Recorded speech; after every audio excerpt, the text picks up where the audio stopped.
Happy Thanksgiving, everyone. Welcome into the Hop. Gabe and Steven are here for a special Turkey Day episode. And boy, it's a special one today. Hell yeah. Gobble, gobble, everyone. What's going on? Thank you so much for joining us on this special Thanksgiving giving of thanks beer episode. We've got a very special one. We are drinking Black is Beautiful beers. As you guys know, we reported on this in many episodes about different breweries coming together to make these awesome brews. So we are very excited.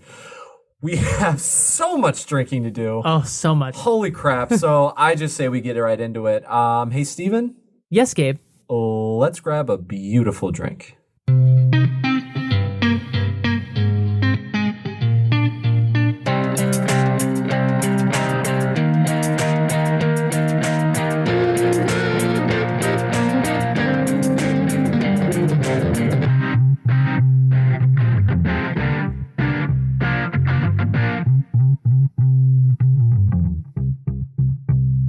We could think of no better way to celebrate Thanksgiving this year than to drink all of it. We've got a huge assortment of Black is Beautiful beers, which is a little intimidating because they're all imperial stouts.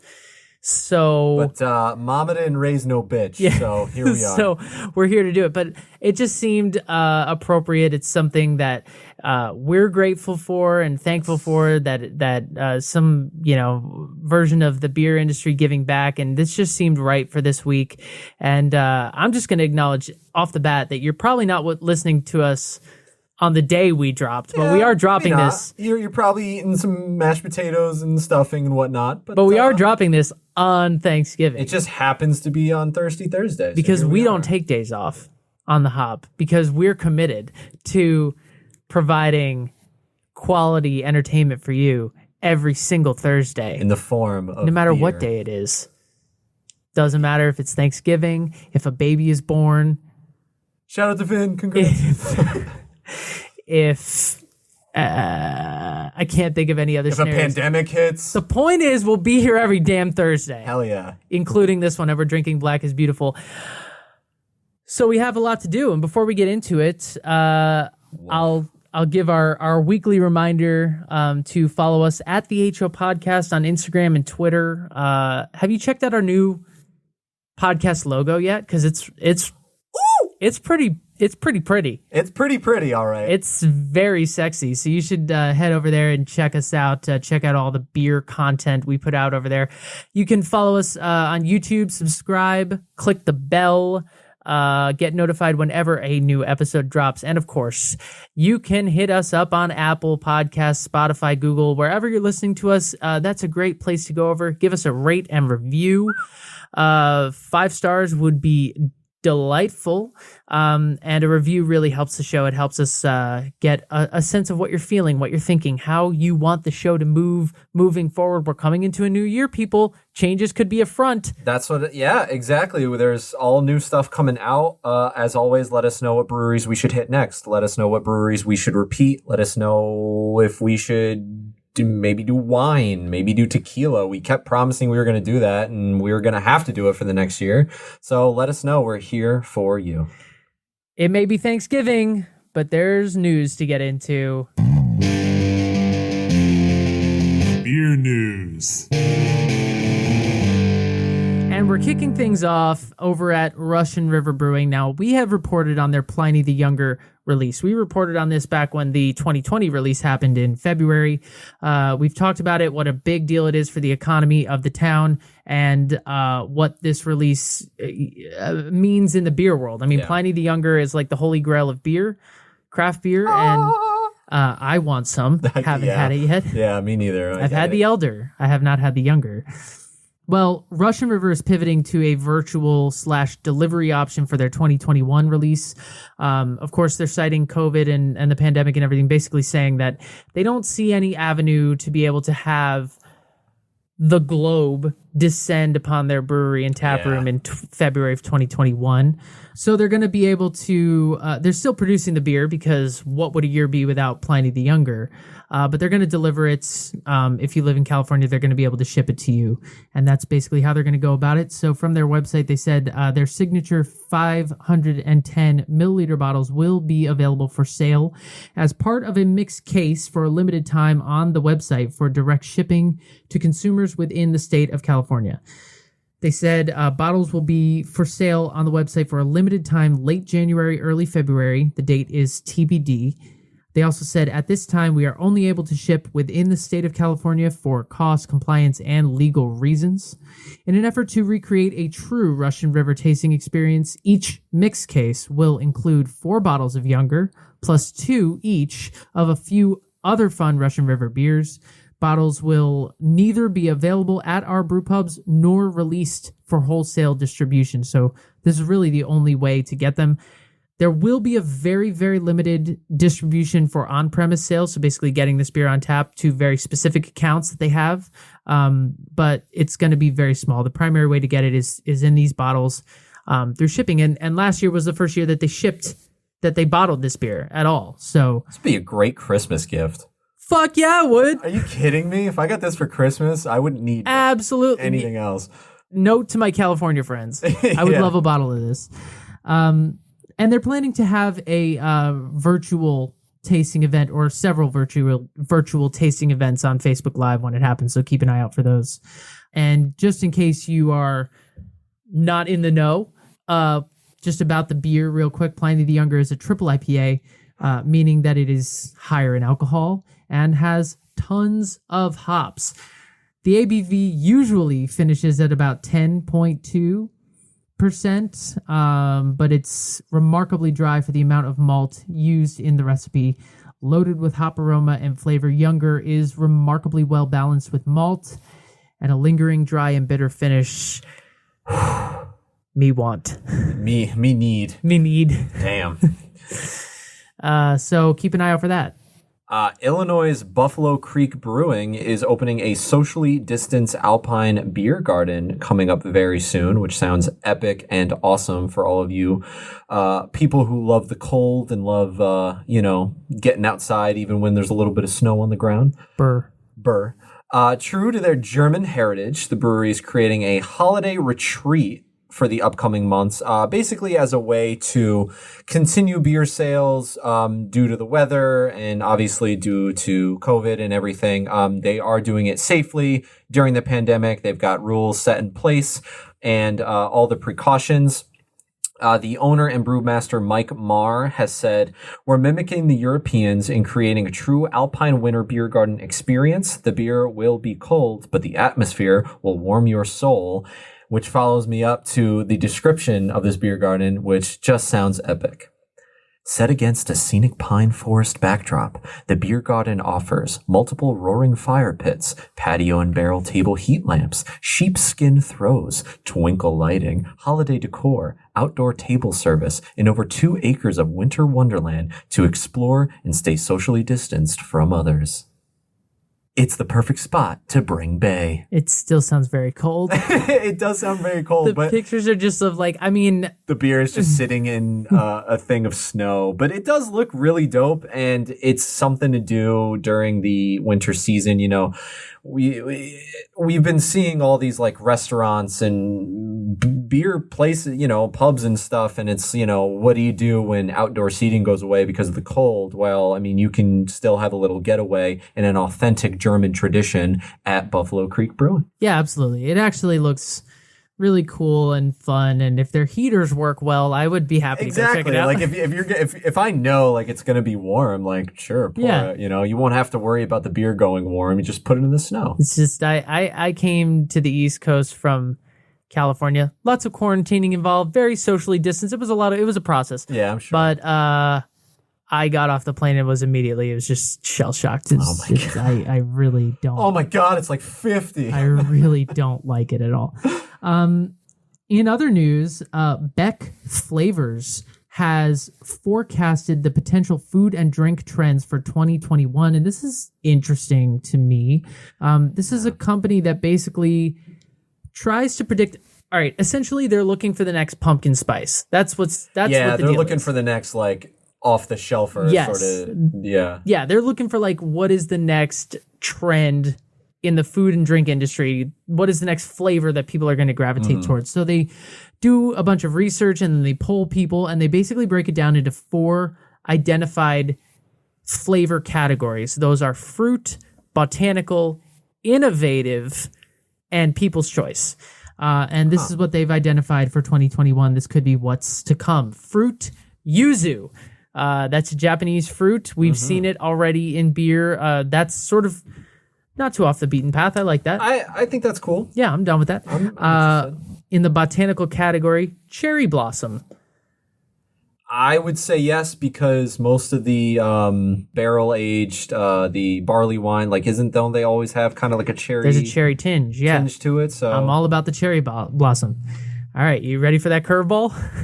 In the innovative category, dill pickle. Huh. Yep. That's maybe, the response. Maybe in like a Goza? Well, to be fair, this is food and drink. So this is not like they're not just talking beer. Right. Okay. They're talking food and drink. Yeah. However, it could be. However, what? The quote from the article was, it can be used in a wide range of applications, including cocktails, beer, chocolate, coffee, candy, ice cream, chips, popcorn, and more. And I gotta say, Yeah. the wrench in the equation is coffee. Yeah, I don't think so. Oh my god. Ew. I just can't Dill see pickle coffee. I can't see myself waking up at like 9 in the morning, like getting ready for go out and can I get a medium dill pickle iced coffee with a little bit of cream? Like what? No. Yeah, No. We don't have a This Week in Gross this week, but I think I think that's it. that would qualify if that exists. That's yuck. But sure, I could see like a dill pickle sour beer, like maybe like like you said, a Goza. Just because Sure. I think of like dill pickle, I think of like saltiness. Salt. Yeah. Yes, I like that. And the People's Choice category was honeycomb toffee, which is just so specific. That is very specific. It sounds good though. It does, and so those are the winners. I mean, this is not an exact science at all. It could mean nothing. We could not see this at all, but it's fun. Like this time of year, as the year ends, you start to see people projecting what they anticipate the trends being in the future. Yeah. You see people start trying to anticipate what is the next seltzer going to be? What's the next boom going to be? Right. They want to get ahead of the game. And also, what is the next pumpkin spice? What's the flavor that everyone's going to want in everything? Will it be dill pickle? Time will tell. Who knows? To wrap up the news and notes, there's another dope brewery in Stratford. Stratford's Athletic Brewing is making some waves. They were named tops in the North American International Beer Challenge just 2 years after launching. One of their brews was cited from the International Beer Challenge as one of the best in the world in 2020, their Freeway IPA. They're also getting a lot of recognition for the Run Wild IPA, which was named another one of the world's best. They don't specialize, but they're known for the non-alcoholic beers, which is very interesting. And there are categories in the International Beer Challenge that show this off. So they have won many awards for these two beers. They have a brewing facility at 350 Long Beach Boulevard in Stratford.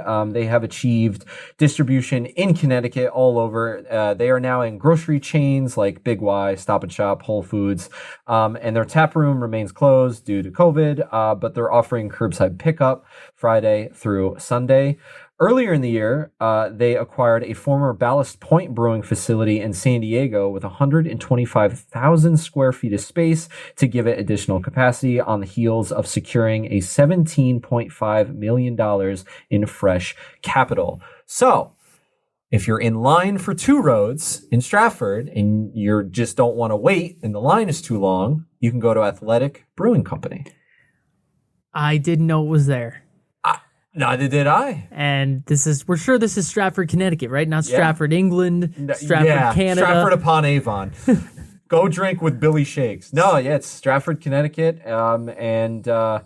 Yeah, they were named one of the top brewers in North America, so they must be doing something right. Wow. Well, CT, man. That's where it's at. We got good beer. For those of you who think we don't, you don't know what you're talking about. All right, let's toast it up. And I think it's time to get jazzy. And I'm going to be honest, I don't have a prepared toast for this week. I just wanted to keep it real, raise a glass to you, the listeners, and basically just say that I am thankful on this Thanksgiving for this show, for the people that have tuned in, listen to us, enjoy us, rate, review us, all of those things, and to have an excuse to grab a drink with you every week. My man. Yeah, I am thankful for that as well. We started this crazy ride a little while ago, and we're still keeping it going strong.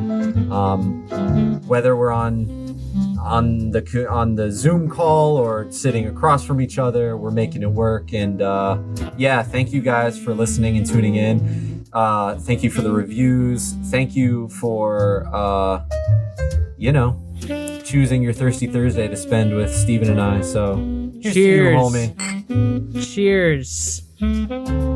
That was a Thanksgiving toast of gratefulness. For the record books. Gabe. Uh-oh. Are you ready for the most intense flight that anyone has ever taken? This isn't a flight. This is like a jet. It's a super jet. This is a super jet to the danger zone. It's an intense ride. Let's do it. Black is beautiful. Here we go.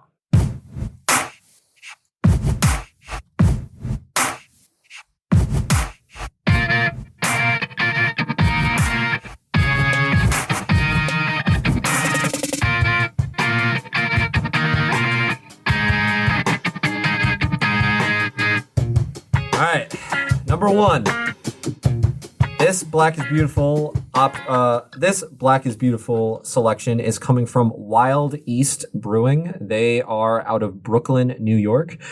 They specialize in classic European brewing techniques with modern American craft beer innovations to produce farmhouse style and mixed fermentation ales. They were founded by Brett Taylor, Tyler March, and Lindsay Steen, and they are now brewing and distributing beer throughout NYC. So, just to give you guys context, we're drinking 5 of these. Oh, God.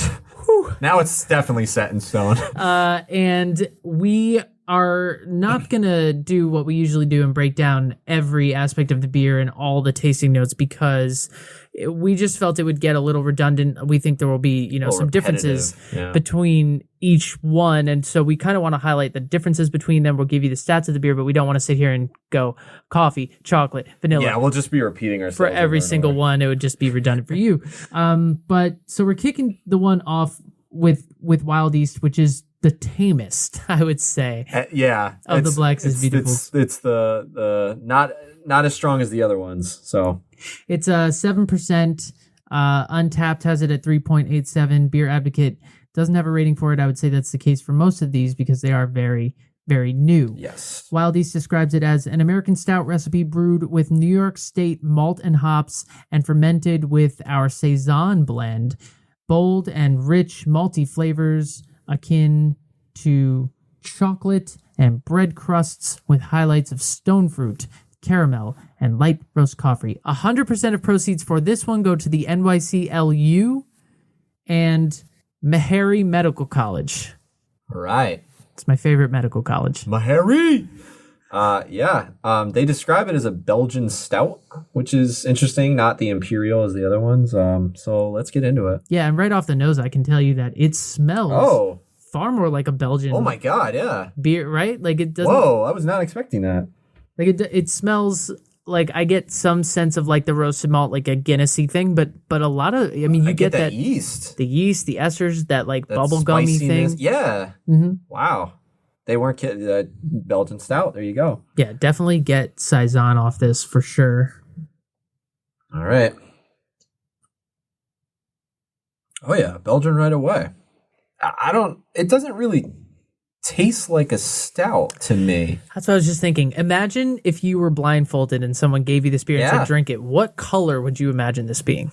imagine someone gave you no context. They just blindfolded you and handed you a glass and you took a sip of it just based on the flavor. What color would you imagine? Very dark orange. Me too. Like it's got some roasted to it. Yeah. But the initial flavor when you drink it is Belgian spice, yeast, coriander, definitely some stone fruit. It's got the a little bit of the chocolate and the coffee in the back end, but no, this isn't. This doesn't taste like a stout to me. Yeah, this is very intriguing right off the bat. Yeah. Just not what I was expecting. Wow, that's a good way to start. Yeah, something different, something that we weren't expecting was going to happen. As far as color, it's jet black. It's 40, and I think you can anticipate that for all of them. Yeah, pretty much. Some decent, quick lacing, I would say. The black is beautiful thing, just in case you aren't aware of it or were living under a rock. Yes. It's an initiative that was basically a collaborative effort. It was started by Weathered Souls Brewing down in Texas, and it was all about understanding and supporting people of color and inclusion. We've talked about this on the show before. Yes. The beer industry is I think it's fair to say it's lacking in diversity, and people of color underrepresented in this industry. And even when they do open breweries, it's just harder to find their beer. Sometimes this was about bringing awareness to that, shedding a light on it, especially in light of everything that was going on this summer. Yeah. So they made a beer. They made the recipe widely available. This is something we see a lot in the brewing industry, beers for a cause. And they said, we're asking for breweries and brewers far and wide to raise a glass with us in unison, participate in the collaboration, and then basically use their recipe as a base. But they said, please place your own spin and love into this. The sky's the limit as far as creativity goes. So all of these beers have the same label. It's sort of a orange, brown, and black. Kind of looks like the color of our logo. I was just about to say that. I was like, we didn't steal it. We had the logo. They stole it. They saw our podcast and they were like, that's a good idea. Yeah, it's very similar kind of to ours, with the color scheme, and then just across the front just says black is beautiful, just gets right to the point of it. But yeah, as you said, Weathered Souls had basically the base recipe, which you can get online, by the way. They had the base recipe for the stout. They thought that was the right way to go, and so you grab that and you give your spin to it. They are asking for 100% of each brewery's proceeds to local foundations that support everything we just talked about, legal defenses for those who've been wronged, police brutality reform, everything like that. And Weathered Souls is personally giving part of their proceeds to the Know Your Rights campaign. Yeah. You can go online to blackisbeautiful.beer and you can check out everything. They have all of the breakdowns. Let's see. I want to see if they upped the number of how many breweries are currently involved. 1,192 in all 50 states and 22 countries. Yeah. And they have a list of all of the breweries that are involved. It's an incredible and constantly growing list. And it's been one of the biggest beer movements I think I've ever seen. Yeah, absolutely. I mean, we've seen beer movements before for things, for fires, for the campfire, for all kinds of stuff. We've seen this, but this one really took off in a big way, and we've reported on this show about it quite a bit. So we've kind of been excited. That's why we have so many of these. We've been building it up. We've been waiting for it. It's been one of those things where it's like when you're going to shop for beer, if you see one, grab it. Yeah, and that's kind of where we're at. So we don't have a specific theme for brewery wise. It was more of just what we could get our hands on in the moment. So that's what we have. The logo was made by KD Designs. They did an excellent job of, making it and getting to the symbolism of the project and whatnot. And if you want to, you can email him, kddesigns512@gmail.com, for any questions about the design or in regards to use of the label. On this website, you can download the artwork. You can, register it and be added to the site. I mean, this site has everything. So if you want to get involved and if you want to just learn more about it. And if you're a home brewer, the recipe's there. Go get your hands on it and brew yourself some Black is Beautiful. If we had the equipment, we'd absolutely do this. Yeah. We'd be drinking our creation. I'd even print a label. Why not? And maybe stick it on a can if I had a can. A canning machine. But yeah, it's very open, very out there, and they're encouraging inclusion. It's just open for everybody to participate, and the more participation, the better. And like Gabe said, 100% of proceeds. This was expressly asked by Weathered Souls, who created this initiative. 100% of the proceeds go towards a local organization of the brewery's choice. So every Black is Beautiful beer that we drink today will be mentioning where those proceeds are going for that particular brew based on that brewery, that brewery's choices, that brewery's community, where the brewery is, all that stuff. As long as we know. As long as we were able to find that information. But yeah, so yeah, wow. Belgian stout. I don't think I've had another Belgian stout before, so this is interesting. I would say the wild thing about this is just like the nose when you smell it. It's just got so much of that Belgian spice, so much of that coriander, yeast, banana, citrus, all of that stuff that you're used to coming off a Belgian Tripel or one of those. Like all of those things are on the nose, and then you take a sip, and all that stuff is there for the majority of it, and then it goes to the back, and then it's like stout. Then it's stout. Yeah, that's when it appears. It's crazy. I like it. I don't know why, but I think the first thing I thought of was the Allagash Tripel. Yeah. Just because I don't know why it brought me back to that one specifically, but that's immediately where my mind went. But yeah, I'm just thinking about what you said earlier about just being blindfolded and trying this. It's like I'd be like, no, it's just a Belgian whatever. It's not a stout. Yeah, same. It is. So. Interesting start to our Black is Beautiful journey at Wild East Brewing out of Brooklyn. All right. Should we do another one? All right. We're going to take turns just picking beers because we don't have a specific order. So, Steven. I'm going to shoot for Gun Hill. Let's go Gun Hill. Gun Hill. Gun Hill it is. So Gun Hills is an imperial stout made with dulce de leche. That's how they describe it. Dulce de leche. Dulce de leche. This one is 10%. Here we go. ABV. And as are all the rest. Hands in. And it's, again, Beer Advocate, no rating. Untapped has it at 4.05. But it's in our glasses. So we're here for it. Gun Hill out of Bronx, New York. The co-founders Kieran Farrell and Dave Lopez met on a baseball field in early 2004, just kind of hanging out. Smell it, smell it, quick, smell it. Oh my it smells God. so good. Oh my God, it does smell. Wow, it does. It smells like toffee. This smells like caramel toffee. This is dulce de leche, It smells like man. butterscotch pudding. Absolutely. Oh my God. Wow. Okay, this is why I love this, because they provided a base stout recipe and said to these breweries, be creative, do it. And these breweries said, message received. Can do. Wow. Oh my God. They weren't lying. That's exactly what it was. But yeah, the brewery started shortly after 2004. The location of Gun Hill is yards away from Gun Hill, which is the site of a strategic battle of the Revolutionary War, which gives it its name, which is very interesting. So it smells like caramel, and Oh my God. It smells like butterscotch, caramel candies.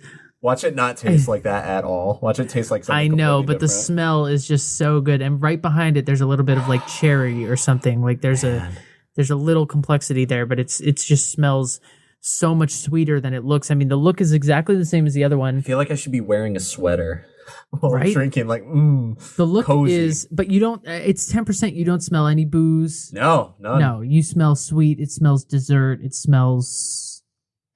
Smells like it should be drunk. Yeah, let's just drink it.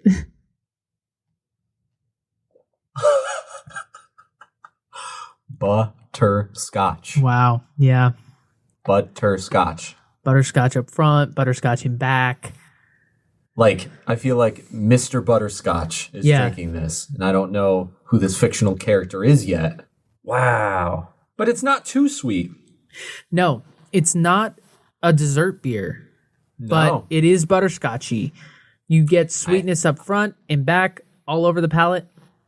I am getting a little bit of that cherry now that you mentioned it. And just like a hint of it. The sweet flavors, you don't get a lot of, like, it's interesting because the last one, it's like we had some Belgian-y spiciness, and then we had a lot of like bitter, a lot of roasted malt, a lot of that bite. I don't get a lot of espresso or chocolate. I don't get a lot of that roasted malt flavor. No, I don't either. I wonder.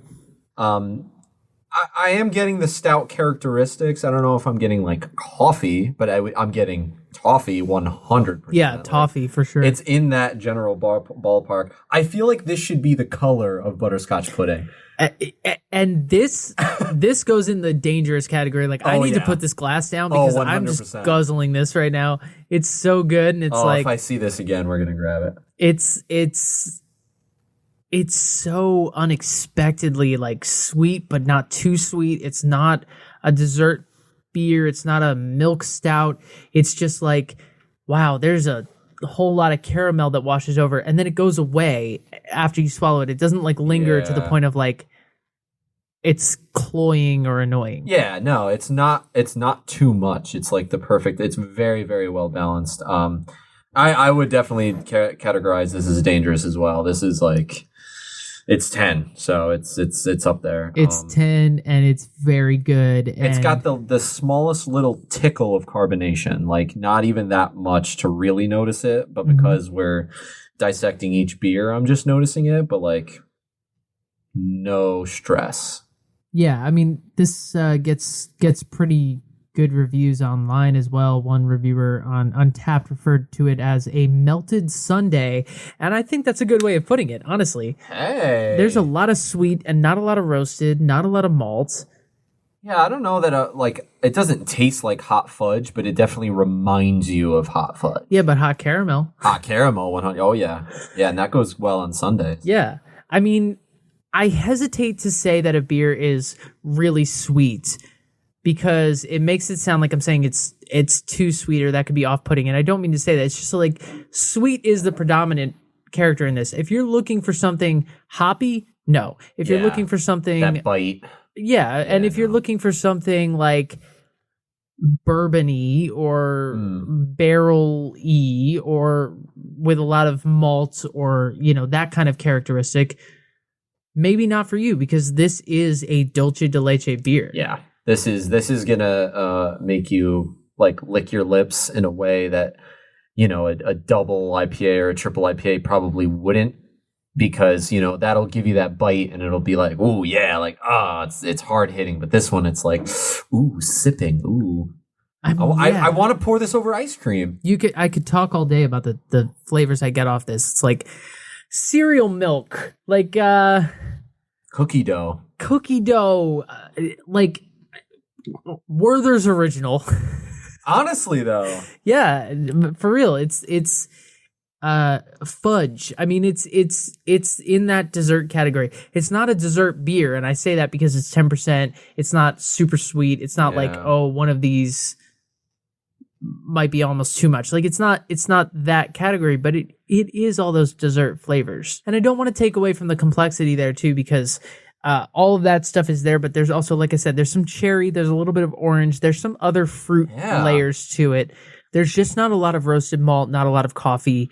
It's sort of... Yeah, I'm not getting that at all, but like, I don't know, I kind of don't miss it. No, I love this. I didn't know what to expect. Not a lot of information online, sort of flying blind on this one, but... yeah, we... Yum! We only found so much, but... Wow. Hill Brewery, well done. I didn't know what to expect. Me either. This is a brewery, like Gabe said, out of the Bronx, New York. And it's a brewery that I like. But I haven't... I mean, they have a ton of great beer on their website. All their beers sound incredible. Yeah. This is just a solid brewery, but... Bourbon barrel aged void of light. Like, come on. That's what I mean. Like, they did a collab with Prison City Brewing called Doin' Breakfast Time. Breakfast stout with oats, molasses, raisins, cinnamon, coffee, and vanilla. Come on.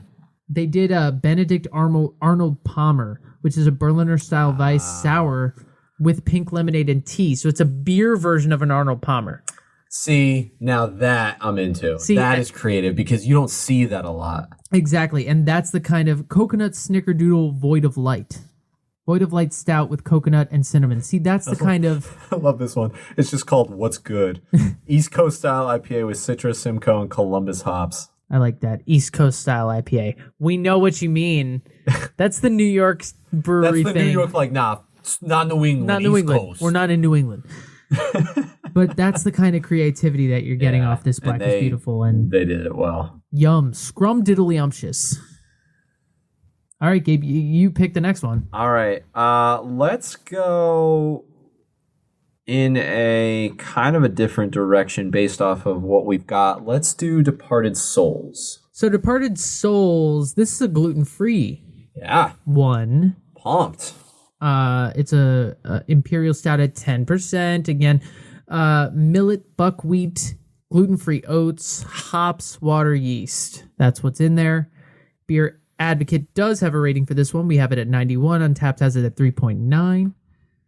And I would just like to say this one is a little lighter. I was about to say it looks kind of brownish or like it's got a little hint of red. Yeah, it's a little bit more see-through, definitely some light around the edges. I would put it more down towards a 37, 38 on the SRM chart, maybe not a 40. Yeah. And also very little head retention and no lacing at all. Like this one is super clean.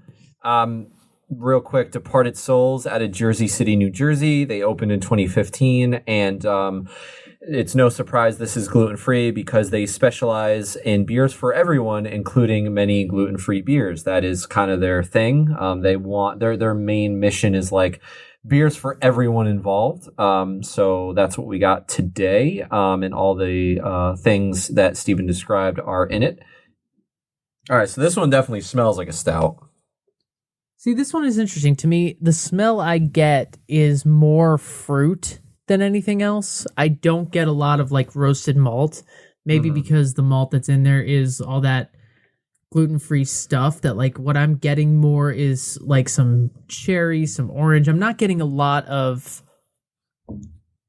the darker flavors. Yeah, I would agree. Like, I think it's a little bit, I mean, maybe it's just because we're coming off just of that, the nose, that caramel explosion. But yeah, I mean, you're definitely right on that. Like, it's not, like a Guinness or a Murphy Stout, but it's definitely on the fruitier esters nose side of things. I think that could be due to the, or that could be the cause of the lighter color.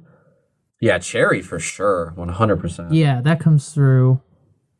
It's like red wine, maybe? Exactly. That's what it smells like. It smells more like a Pinot Noir than a beer. Oh my goodness. I get cherry, I get strawberry, honestly, I get red fruit, I get some raspberry even, I get some orange, I get some yeast esters and like just a lot of fruit. I get a bouquet of flowers and fruit. I do not get a lot of malt at all off this. No, not a lot of malt at all. Just looking at your glass from across the table, it's just so red at the bottom.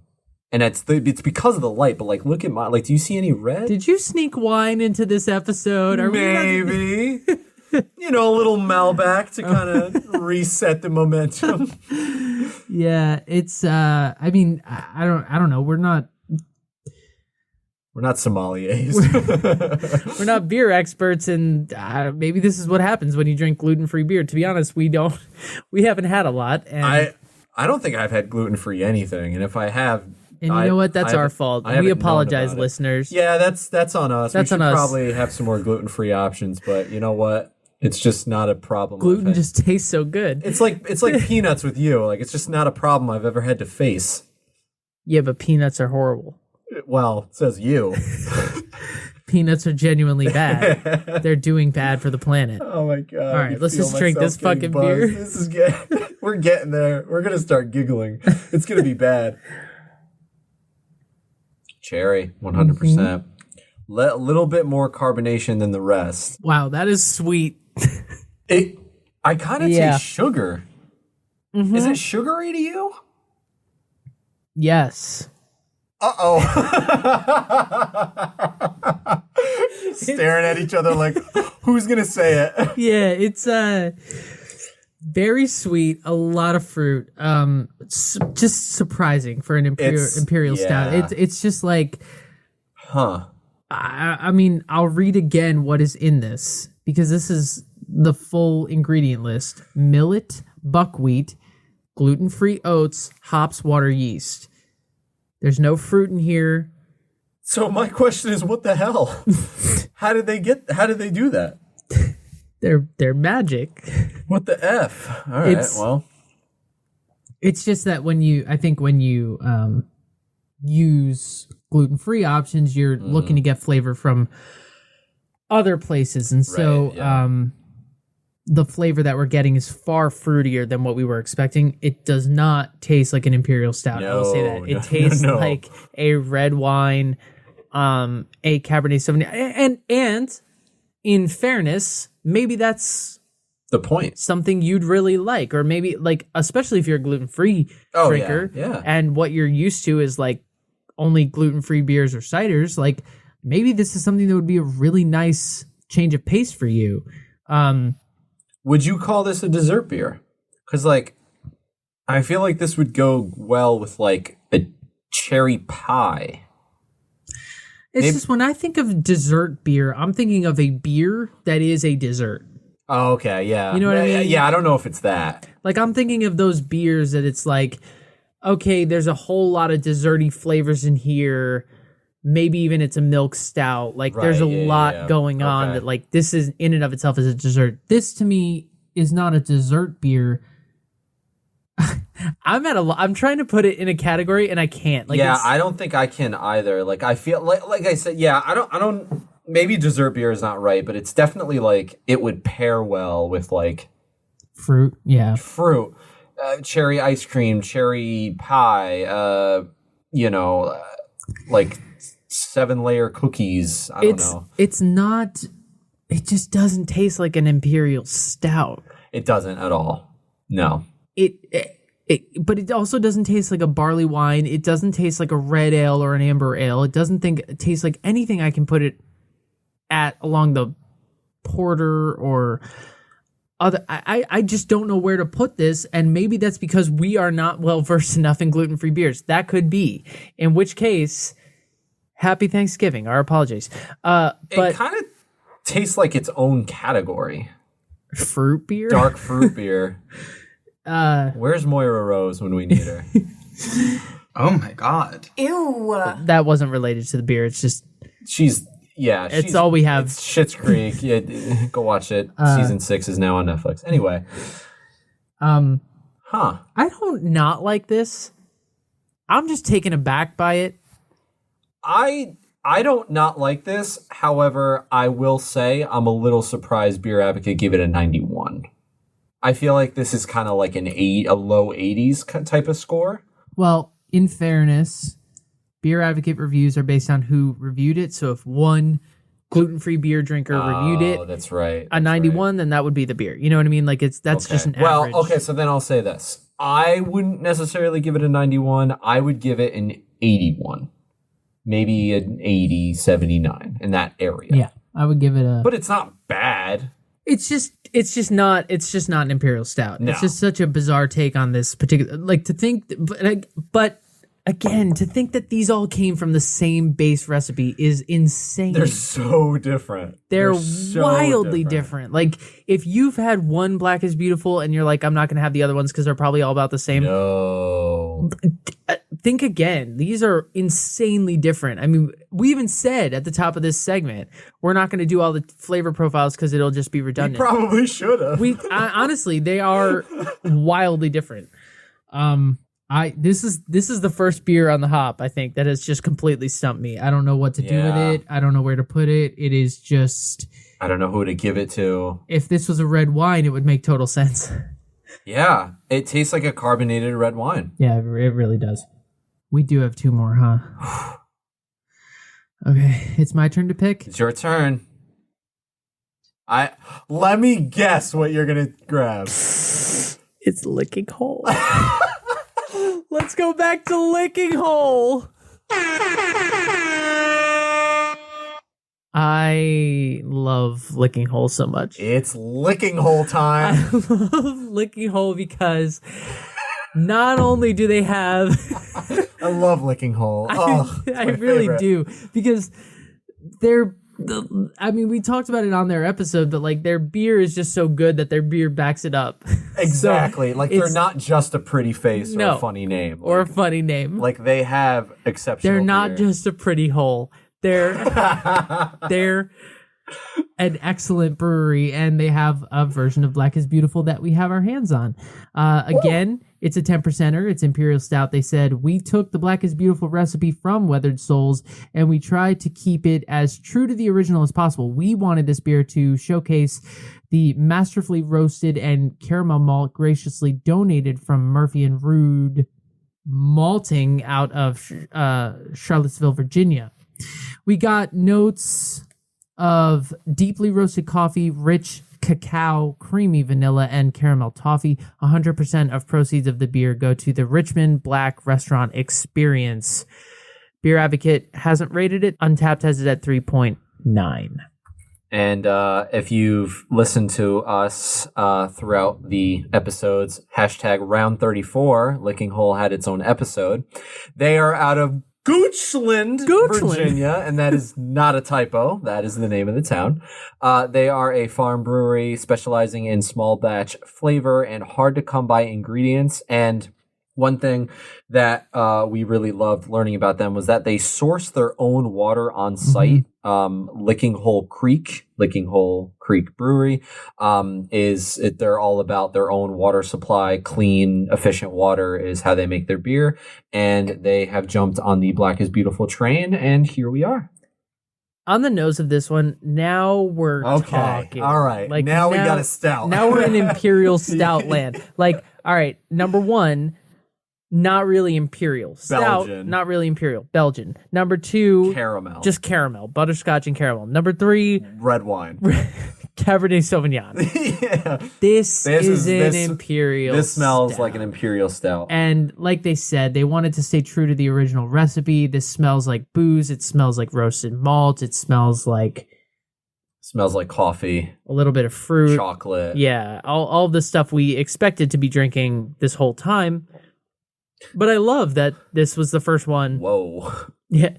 Who knew? Yeah, it only took 4 of these to really... And I'm glad about that. I do have to say, like, I'm glad we didn't start off with this one. It's like, oh yeah, here we go. And then it's like, huh, like we started off weird and we're getting more I completely similar. agree. And to be very fair and clear, we didn't know. Like, we just bought a bunch of Black is Beautiful. We really didn't know what we were getting into with each one. Yeah, the only thing we knew is that the reason why they're made, why they're called this, and the fact that they're all Imperial Stouts and that most of them are 10%. That's all the information we had. And so we were excited about that. Let's sip.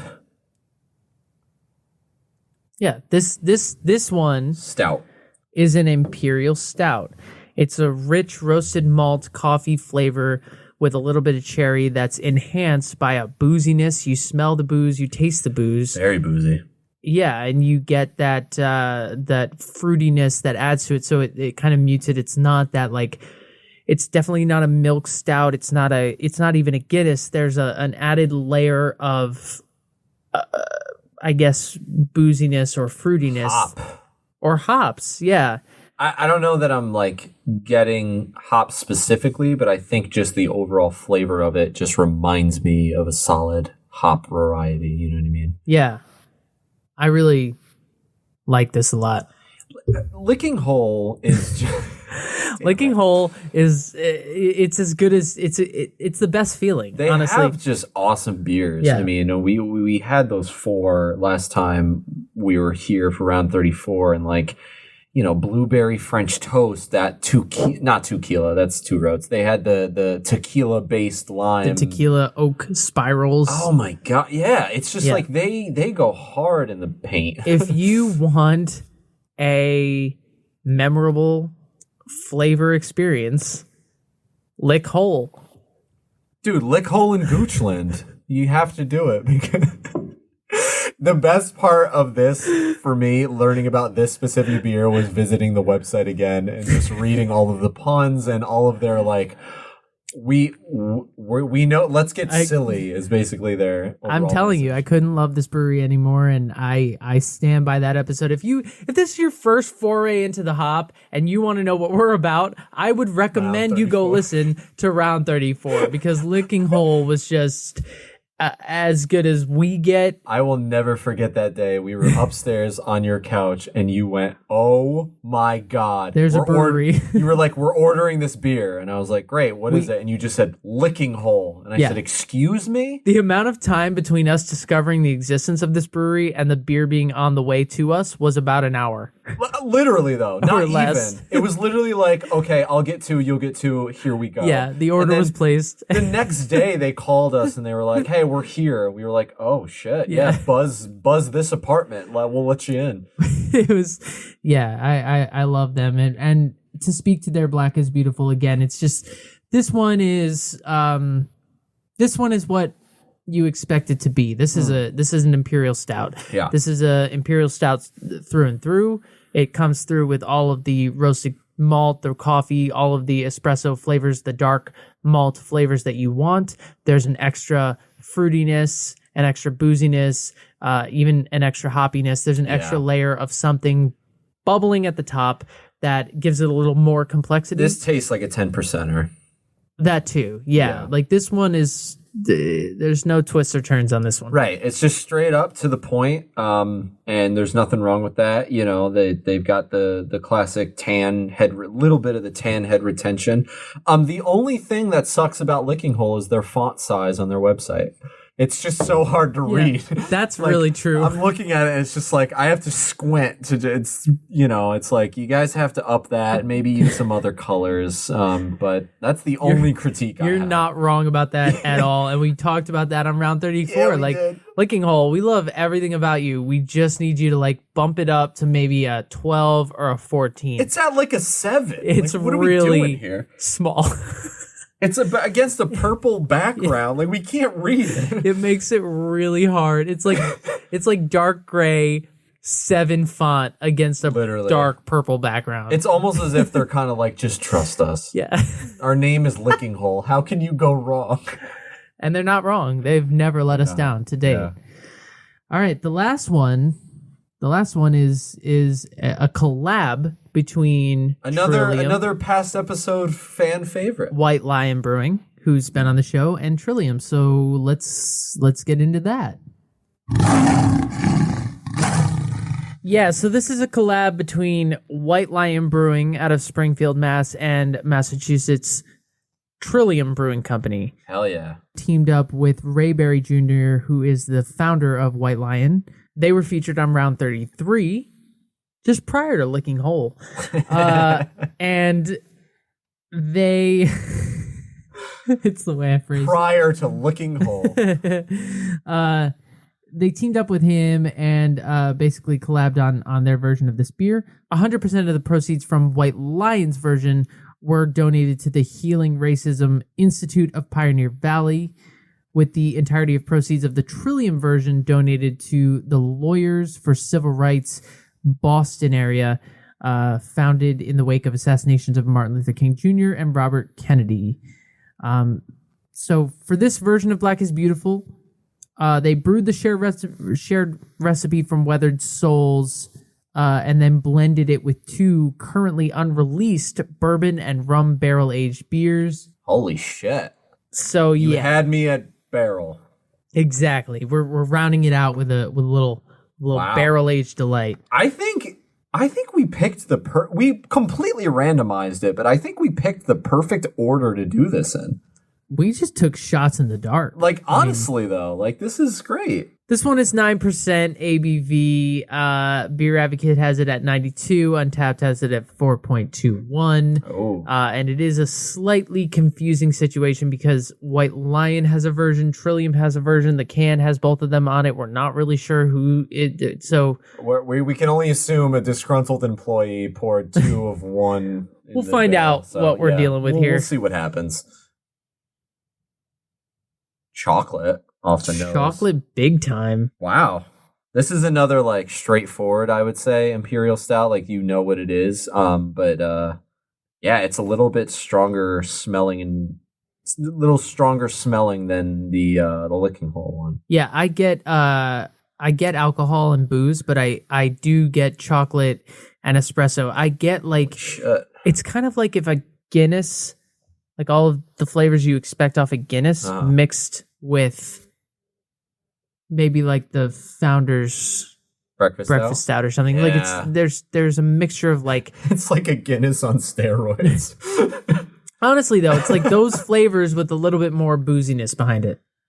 God, it smells just deadly. And by deadly, I mean alcohol content. Like, it smells very dangerous. Yeah, it does smell boozy.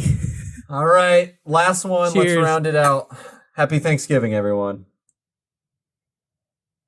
Chocolat, featuring Johnny Depp. And booze. Because, wow. And beer. It's boozy as hell. It's chocolatey as hell. Mm-hmm. This is like chocolate in a can. Yeah, this is like Count Chocula. This is like... We're drinking Count Chocula's blood. Happy Thanksgiving. Yeah, right? In the mouth, in the palate, in your mouth, what you will taste is chocolate. But when you swallow it, what's going to overwhelm you is booze. Yeah. Like, I just 100%. get like this... I swallow it and I just get booze from like the bottom of my mouth up through the top of my palate and across my taste buds, and it's just like wild. Because of what I said before about this Trillium White Lion collaboration, maybe there's two versions, maybe there's one, we don't really know. Their names are both on the can. I can't say with certainty that this was blended with bourbon barrel aged beer. I don't know if it was. I don't. Yeah, we don't know if it was, but it does kind of taste in that direction. I'm not going to say it tastes like that specifically, but it tastes like it's coming from like that tree. You know what I mean? It tastes boozy. I mean, do you get bourbon and rum? No, not necessarily. More Me either, but more of the classic imperial stout flavors. You know, chocolate, coffee, toffee, roasted malt, all that fun stuff. But the description that they gave on their version says that that's 20% of the beer. So I don't know. Maybe it is. Maybe it's not. It's weird to review a beer and not know exactly what version we're drinking. But if this is that, that is very muted. Vanilla. Mm-hmm, Vanilla bean, a little bit of cinnamon, maybe a little bit of nutmeg. Some sweetness for sure. Little bit, the tiniest bit of creaminess. Tiny, not a lot. This is delicious. This is kind of like if the dulce de leche took out the butterscotch and then merged with the Lickinghole version. That's kind of what it is. It's kind of like the best of both worlds. It's got the base of Lickinghole, which is very not simple, but just straightforward, with the sweetness of the dulce de leche, but like only a little bit. I think you hit that right on the head with that. I think it's great. I do too. I don't know if it's Trillium or White Lion or both, but it says both on the can, so it must be both. But and we are big fans of White Lion and big fans of Ray Berry Jr. Hell yeah! All right, we've reached that point. Let's rank these puppies. And Gabe, I'm gonna go first. Okay, are you gonna do 5, 4, 3, 2, 1, or are you just gonna do your one? I'm gonna do 1, 2, 3, 4, 5. Got it. Do it. So my number one is gonna be the White Lion Trillium collab. Oh, I didn't think I was gonna go that way. I see. Yeah, I thought you were. I didn't think I was going to, but this Hill. This just is the best of all worlds. My number 2 will be Gun Hill's Dulce de Leche. Yeah. That was just incredible. My number 3 will be Lickinghole, but they're number 1 in my heart. But they're number 3 in the beer. But that straight up imperial stout was delicious. Number 4, but I still really liked it, was that Belgian. It just like I think it's just number 4 in terms of my preferences. But it's a wild beer with some crazy flavors to it, and definitely worth a try. And number 5 is our gluten-free friend over here from Departed Souls, and it happens. It was very fruity. We're being honest. Hey, Yeah. there's nothing wrong with that. It wasn't bad. It was It's very just your fruity, very. out of what we have, it's number 5, and that's It fine. threw me for a loop. It's fine. One, I gotta go with Gun Hill. I think that Dolce de Leche just really just knocked me on my ass. Gun Hill 1, Trillium White Lion 2, Lickinghole 3, Wild East 4, and Departed Souls 5. So our 1 and 2 are flip-flopped, but very similar. We're pretty much the same. Yeah, I all of these were great, and they're all unique style. We thought for sure it would be like coffee, roasted malts, chocolate, toffee. Next, coffee, roasted malts, toffee, chocolate. Like we thought it would be all of that, and I am just so happy that they all were so different. Me too. If after tasting all these, if you just handed me one, I'd be able to tell you which brewery it was based off of how different it is. This was awesome. Yeah, This was the booziest flight. This was the booziest jet plane I've ever ridden on. So. And I think that's what Weathered Souls was going for, and it's just this couldn't have worked out any better. I'm so glad that we did this. Before we get out of here, we always like to end on a fun topic. We don't have much of one today, but it is Thanksgiving. We're dropping the episode on Thanksgiving, and I mean, we hope everyone's out there cooking food. You know, it's a little more socially distant than normal. It's a little weirder than normal. I hope you're a little bit more separated from your family than you should be. But hey, Zoom is a beautiful thing. Yeah, you don't need to be in front of someone to celebrate and give thanks. The thing is, at the end of the day, when they turn on the football games, or when that turkey comes out of the oven, it doesn't matter who's around you. I'm sorry. Out of the oven or out of the smoker, Steven? Steven's smoking a turkey in a badass smoker, and I couldn't be more jealous. I am indeed. Yeah, I've been working on this a long time. I think I mentioned this. I don't know if I mentioned my smoker on the hop over the summer. Well, you had a very tiny one, and it was like, it worked. We made ribs, we made sausages, like we did the works. But now... I got have like a pull it down sort of. I have grill a professional smoker that I have assembled. I have seasoned. It is ready to go. And on Thursday, early in the morning, I will put a bird in there for about 8 hours, and at the end of it, I will have an applewood smoked turkey at Thanksgiving. It could be shit or it could be great. I don't know what's going to happen. It better not suck. We've never done this before. So much shit if it sucks. But I am so excited about it. And I'm kind of taking the reins on Thanksgiving this year. Hell yeah. Which is That's one of awesome. I don't usually take the reins, but this is the year that I'm gonna do it. Step aside, Dad. I got this one. And you doing all the classic sides, mashed potato stuffing, cranberry, all that fun stuff? We got cornbread stuffing, mashed potatoes in some version. I haven't decided yet. Crispy Brussels sprouts, cranberry sauce. I'm making a pie because everyone buys pies. I said to my mom, when was the last time you had someone make Homemade a pie? And my dad was like, never. Stop and Shop. We don't. Yeah, I mean, like, and I get it. Like, we could go to a local farm and get a good pie, but no, I'm gonna make a pie. Yeah, because I got that kind of time. There you go. Why not? Yeah, so, I'm the same way. Like, I got my aunt making a pie, my mom's making a pie. There's only a few of us. It's normally bigger, but we're, a couple family members are socially distancing, which is totally fine and understandable. We've got all the classics, and we're not smoking a turkey. I'm jealous as hell, but I will be here to watch at least the night football game with you. So it's supposed to rain. It's going to be cold. It's going to be wet, but I'm going to be outside at that grill all day, and I cannot wait for it. This is why God invented umbrellas. There's just nothing I can't. I've gotten so into it this summer. There's just like there's the therapeutic, cathartic experience of just standing beside a grill for hours smoking meat, slow cooking it in and out of the house. I love it so much. I'm addicted to it, and I've never done it for Thanksgiving, but Steven's we're going to see how start it's going to drinking go. at like 1 PM. He's going to be like, I'm 3 hours in.